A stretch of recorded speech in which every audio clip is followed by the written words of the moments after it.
It's this idea that some people have, that sometimes God calls you to this huge thing, and that's the huge thing that God calls you to.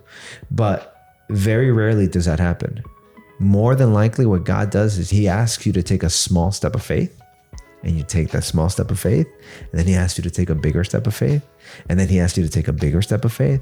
And as you do that, that's what we see in spiritual maturity. That's what you see as your faith is growing. I like to think of it as a muscle. Right? You know, when you go to the gym and when you go in there, right, scrawny, like first starting out, but then as you work on that muscle and as you start exercising that muscle, it starts getting bigger. It's the same thing with faith. Right. As you start trusting God in the little things start to you're like, wow, this is real. Like God is actually real. God's actually moving in this area, and your faith grows and your faith grows and your faith grows. And eventually you could take a trip to Peru and say, I'm moving to Peru and maybe to Japan and maybe to Germany.